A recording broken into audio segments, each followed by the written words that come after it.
হলো একটা parcel packaging করি, অনেক বড় একটা পার্সেল ছিল। আর আপু আমাদের রিপিট কাস্টমার, অনেকবার আমার কাছ থেকে প্রোডাক্টস নিয়েছে। একসাথে 4টা ফেস ওয়াশ অর্ডার করে। এই ফেস ওয়াশটা যে একবার নেবে এক কথায় এটা ফ্যান হয়ে যাবে, এটা ছাড়া সে চলতেই পারবে না।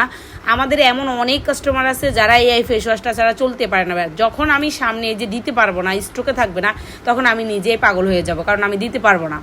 তারপর আপু অর্ডার করে ফেয়ারি সাবান, 3টা ফেয়ারি সাবান অর্ডার করে। অনেকে মনে করে যে আপু ফেয়ারি সাবান ইউজ করলে আবার ফেস ওয়াশ কেন ইউজ করবো? দেখেন, আপনার ফেয়ারি সাবানের সাথে ফেস ওয়াশের কোনো সম্পর্ক নাই।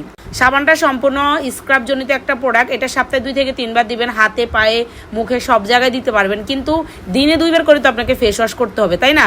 আপনি কি বলতেছেন না বলতেছেন আপনি হয়তো নিজেও জানেন না। আপনি বলতেছেন আমি সাবানটা ইউজ করলে হবে, আমাকে কোনো ফেস ওয়াশ ইউজ করতে হবে না। আসলে এই ধরনের কিছু না, এটা স্ক্রাবের মতো দানাযুক্ত।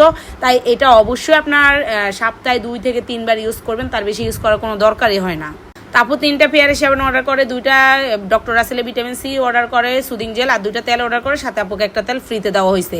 তো আমাদের কিন্তু এই অফারটা এখনও আছে, তেল 2টা নিলে একটা তেল ফ্রি, অথবা তেলের কম্বো অর্ডার করলে একটা তেল ফ্রি।